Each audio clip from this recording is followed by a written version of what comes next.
Hello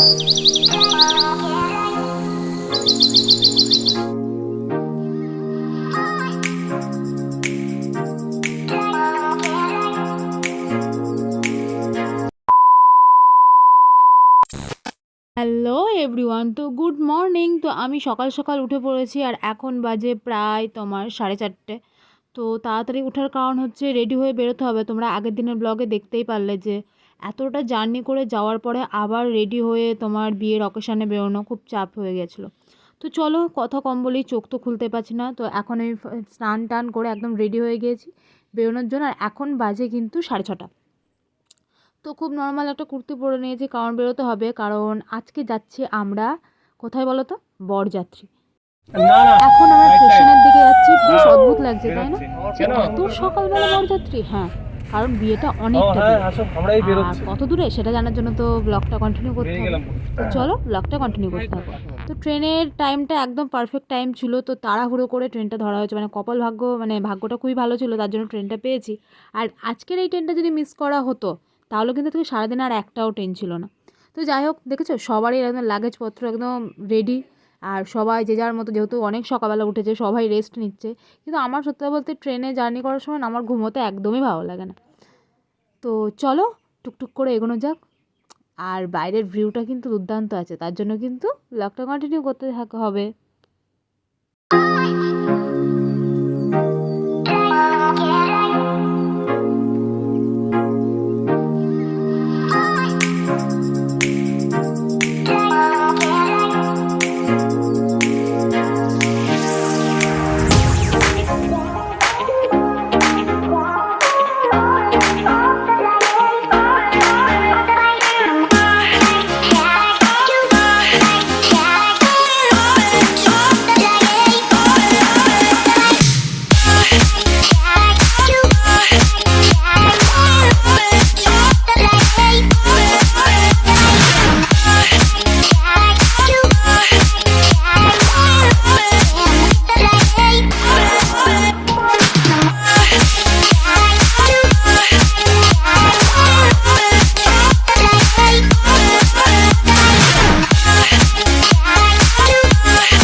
যেহেতু অনেকটাই রাস্তা, তার জন্য কিন্তু বাড়ি থেকে একদম খাবার নিয়ে আসা হয়েছিল।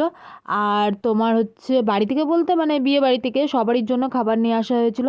আর মেনুতে যেটা ছিল হচ্ছে ভাত, ডাল, স্যালাড, একটা তরকারি, আর হচ্ছে তোমার তরকারি বলতে আলু ভাজা ছিল আর মাছ ছিল। তো এটা খাওয়া দাওয়া করার পরে আবার ট্রেনের জার্নি, ট্রেনটা দাঁড়িয়ে রয়েছে। মানে সত্যি বলতে আগের দিনকে আমরা এত জার্নি করে এসেছি না, আর ভালোই লাগছিলো না জার্নি করতে, মনে হচ্ছিলো কখন একটু রেস্ট করব। তো জার্নির পর জার্নি আমার অবস্থা একদম নাজেহাল। তো দেখো, অবস্থা নাজেহাল হলেও কিন্তু বাইরের এই ভিউটা, কিন্তু এত সুন্দর ভিউটা কি মিস করা যায়? ওই জন্য কিন্তু একদম ঘুমাইনি, সবাই ঘুমিয়েছে বাট আমি ঘুমাইনি, কারণ এত সুন্দর ভিউ আমি একদম মিস করতে চাই না। কি ভালো লাগছে না ট্রেনটা দেখতে। এটা কিন্তু একদম পাহাড়ের মানে টপে উঠবে, মানে মানে পুরো পাহাড়ের গা দিয়ে একদম মানে যাচ্ছে। আর এই দেখো তোমার হচ্ছে এই গুহাটা, মানে এই রকম গুহা কিন্তু অনেক রকম আছে। আর এইটার ভেতরে একবার ট্রেনটা ঢুকলে প্রায় অনেক মিনিট লাগে যেতে। তো এরকম প্রায় বোধহয় 47টা না কটা যেন পড়েছিল, ঠিক আছে। তো দেখো বাইরের ভিউটা কি দারুণ লাগছে না দেখতে। ওই রাস্তাগুলো দেখছো, ওই দেখো গাড়ি যাচ্ছে, এগুলো সব রাস্তা। মানে অসম্ভব সুন্দর একটা পরিবেশ। জানো, এই ফোন দিয়ে যে ভিডিও করছি এতটা ভয় লাগছিলো যে ফোনটা যদি পড়ে যায়। তবু মানে তোমাদের জন্য কিন্তু এইটুকুনি একদম, যদি নাই করতে পারি তাহলে আর কী করবো বলো। ওই জন্য রিস্ক নিয়ে হলেও কিন্তু ভিডিওটা করেছি। তো বাইরের ভিউ দেখতে দেখতে আমি এখন বড্ড ক্লান্ত। ওই জন্য মনে হলো চলো তাহলে একটু ঘুমাই। কিন্তু এমনই কপাল, মানে ঠিক নামার কিছুক্ষণ আগে আমি ভাবছি ঘুমাবো, তখন কি আর মানে লাভ আছে? আর এই রকম কিন্তু পাহাড়ি নদী প্রচুর পড়েছে। সেটা মানে আমি তুলতে পারিনি, মানে আমি তো আর জানি না যে কখন আসবে, সবসময় তো ক্যামেরা অন করা সম্ভব না। তো যাও বা একটু শুলাম। আর এই বললো রেডি হতে হবে, নামতে হবে। তো চলো নামি, তারপর আবার কথা হচ্ছে। আর এই যে আমরা চলে এসেছি, ফাইনালি স্টেশন নেমে পড়েছি, সবারই লাগেজপত্র একদম নামানো কমপ্লিট হয়ে গেছে। এবার বাসে উঠে পড়েছি, কারণ এখান থেকে প্রায় আবার 40 মিনিট যেতে হবে। তো 40 মিনিট যাওয়ার পরে লজে চলে এসেছি, এটা আমাদের রুম দিয়েছিল। তো এবার যে রুমে এসে কি শান্তি, মানে কি বলবো। তো যাই হোক, তো এবার একটু মানে রেস্ট নেব। তো রেস্ট নেওয়ার জন্য আমার অবস্থা খুবই নাজেহাল। আর আমি যে একটা যে বড় ভুল করেছি সেটার আর সংশোধন হয় না, তো সেটা বলছি একটু পরে।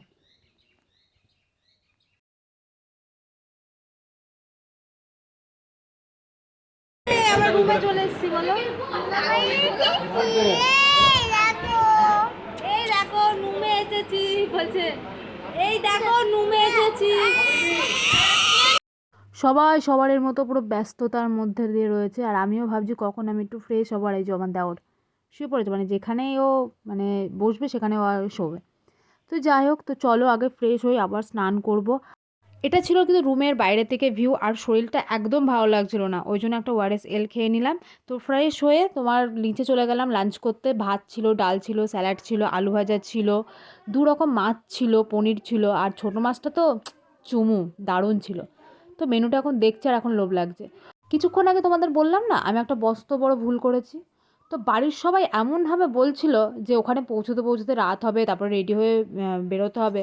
ওই জন্য আমি যে অত আর লাগেজ করে কী লাভ, এই ড্রেসটা পরেই যাচ্ছি, ওখানে গিয়ে ফ্রেশ হয়ে শাড়িটা পরে নেবো, আবার আসার সময় এটা পরে চলে আসবো। এখন দেখছি সম্পূর্ণ আমি ভুল। আমি যে একটা জামা কাপড় নিয়ে এসে যে আমি কী ভুল করেছি সেটা আমি মানে বলে বোঝাতে পারবো না। তো আমাদের আসতে টোটাল মানে 7.5 ঘন্টা লেগেছে। এটা আমার ছিল আজকের লুক। আর সত্যি কথা বলতে আমার লুকটা আমার নিজেরই খুব একটা পছন্দ হয়নি, জানি না কেন। তো যাই হোক, আমি খুব সিম্পলভাবে সাজুগুজু করেছি। এটা ছিল আজকের লুক। খুব খারাপও হয়নি, মানে আমার চলে যাওয়ার মতো মোটামুটি, কিন্তু আরেকটু বেটার হতে পারতো। এই যে এখন বর একদম রেডি হয়ে গেছে, বরকে বেরোনো হবে। আর যেহেতু আমরা সম্পর্কে বৌদি হই, মানে আমি আর আমার যা, তো তার জন্য আমাদের বললো যে ঠাকুর প্রণাম করতে আমাদের দুজনাকেই নিয়ে যেতে হবে। আমার ঠিক আছে চলো। তো এই যে আমরা গাড়িতে উঠে পড়েছি, তো চলো ঠাকুর প্রণাম করুক, তারপরে কথা হচ্ছে।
দেখো এখানে এত সুন্দর সুন্দর বুদ্ধি আছে কথা বলবো না হাইট আছে ভাই হাইট তো মারতে আমি দেখি ঠিক আছে অঙ্কিত নিয়ে এই তার পাশে লাইট আছে হ্যান্ড নিও না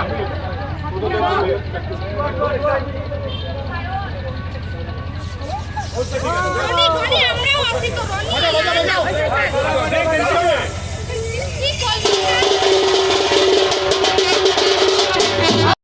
তো ওখানে একটা টাকা ধরার একটা রিচুয়ালস হলো, তো সেটা কমপ্লিট করার পরে আমরা উপরে চলে এসেছি, যেখানে মানে বরকে বসানোর জায়গা করা হয়েছিল। তো কিছুক্ষণ বসে থাকার পরে তো লগ্ন চলে এসছে, তো এবার নিচে যেতে হবে। তো চলো, এখানে ছবি টবি তোলার পরে এখানে চলে এসেছি। আর এখানে কিন্তু কিছু আইটেম ছিল, সেটা হচ্ছে cold drinks, Coca Cola, fuchka, coffee, plus হচ্ছে তোমার হচ্ছে পনির, তো অনেক কিছু, কফি, অনেক কিছু, আবার পান পান ভুলে গেছি। তো যাই হোক, তো এতগুলোর মানে স্টল বসেছিল। এবার এই যে এটা ছিল কিন্তু আমার এই যে এখানে চলো আচ্ছা থাক মো থাক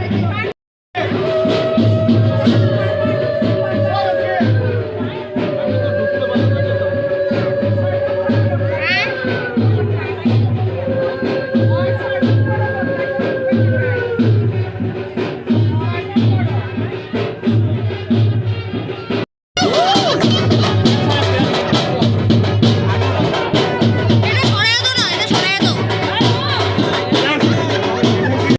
তো নিজের কিন্তু একদমই ছবি তোলা হয়নি, প্লাস ভিডিও হয়নি। ওই জন্য বরকে বললাম যে তাহলে চলো আমাকে একটু ভিডিও করে দাও। আমার বর মানে কোন অ্যাঙ্গেল থেকে যে অন্ধকার আসে, কোনটা যে লাইট আসে সেটা না বলে তোলার দরকার তুলো, মানে যতক্ষণে মানে মানে বলেছি তাই করবে, কিন্তু এর বাইরে কোনো ইচ্ছাকৃত কোনো রকম ব্যাপার নেই। তো যাই হোক, লুকটা কেমন লেগেছে তোমরা কিন্তু আমাকে কমেন্ট করে জানাও।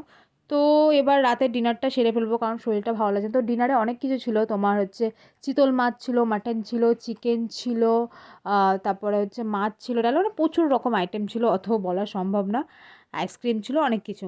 তো এবার আমি চলে এসেছি রুমে। এবার আমার একদম ভালো লাগছে না, আমি আবার একটু গাটা ধুয়ে তোমার আবার একটু শুভ। রুমে অনেকেই আসেনি, কারণ হচ্ছে ওরা বলছিল যে মানে বিয়ে দেখবে, কিন্তু আমাদের একে তো আমরা অনেকটা জার্নি করে এসেছি, তার মধ্যে আবার সকালবেলাতে এরকম করেছি, মানে আগের দিনকাই আমরা ঢুকেছি সন্ধেবেলা, সন্ধে কোথায় 7:30, তার মধ্যে আবার চলে এসেছি এখানে। তো বুঝতে পারছো কেমন জার্নি।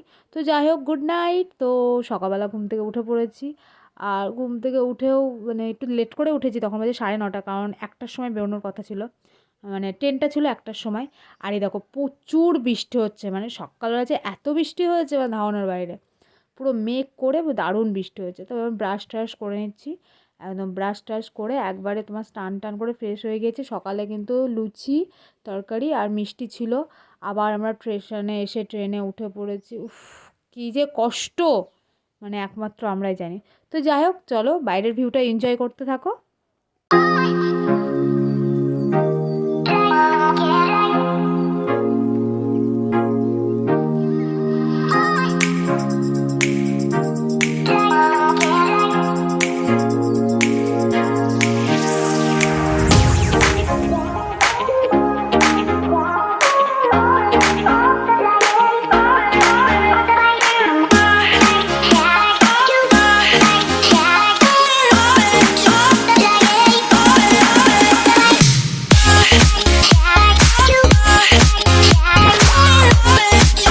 বিয়ে বাড়ির থেকে দুপুরের জন্য কিন্তু বিরিয়ানি পাঠানো হয়েছিল, আর সেটা সবাই মিলে খাওয়া হলো।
আমাদের পৌঁছতে পৌঁছতে সন্ধ্যা লেগেছিলো, তো আবার রেডি হয়ে বেরোনোর ব্যাপার ছিল বলে আর বেশি কিছু দেখাতে পারিনি।